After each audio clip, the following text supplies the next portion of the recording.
Hey, it's Josh and I'm back with another video. And Social Light Vodka is the official vodka soda of Vancouver Pride. And one of the organizations that the Vancouver Pride Society supports is the Loud Foundation, who give out scholarships to our future leaders. And there are 3 awards this year for the Pride Youth Scholarship. And I happen to have one of the recipients with me. Meet Anton. Hi. Hi, how are you? I'm doing good. How about you, Josh? Great, thanks for being here with me. Thank you for having me.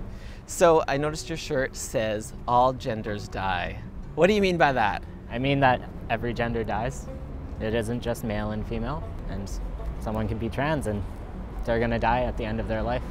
It's true. Yeah. So why does this matter? It matters to me and to a lot of the community that there's trans representation at death, because there isn't very many trans resources out there for people who are gender non-conforming or trans and are dying. So what kind of issues are there for trans people around death?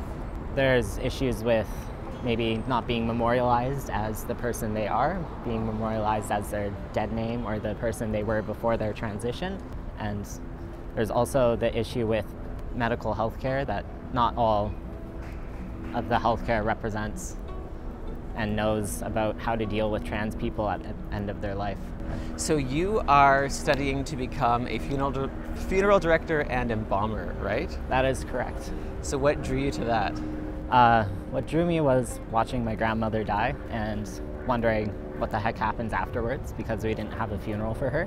And I ended up searching up how to become a funeral director, and then decided to search up if there was any trans funeral directors in the industry. And all that I saw is one article that was a really sad one. It was about a trans woman who got kicked out and was fired for being trans and coming out as trans when she was working with the funeral home. And that kind of made me want to start bringing more representation and put a trans face out there, that there are people in this industry and they're actually thriving. Okay, and so how have you been going about doing that? Through an Instagram page called Trans Death Care, which I advocate for trans rights during death, and also just kind of bring and build that community of allyship as well within North America. So why do you think you got this scholarship? I think I got this scholarship because I have a dream to represent and just keep on going with the activism about trans rights at death, and not many people go to school to be a funeral director or embalmer. So I think that also had a little bit of a kick to it too.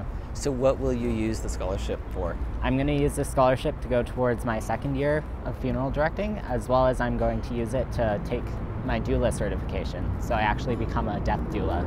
Wow. Yeah. Okay. And so what would your big goal be when it comes to the whole trans death care issue?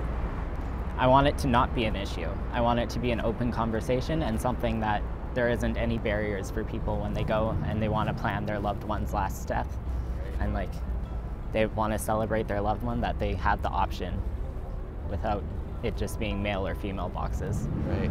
Yeah. Sounds simple and fair. Yeah. So I hope you get there. So if people want to find out more information, where can they go? They can go to Instagram and search up Trans Death Care, or they can go to Facebook as well. I have a Facebook page. Great. And you are 21? I am 21. Yeah, so you're doing well and you got a long way ahead of you. Yes, I do. Yeah, well, congrats. So thank you for watching my video. Thank you, Anton, for being here. And thank you to Social Light Vodka for supporting the Vancouver Pride Society, who support the LGBT community. Bye.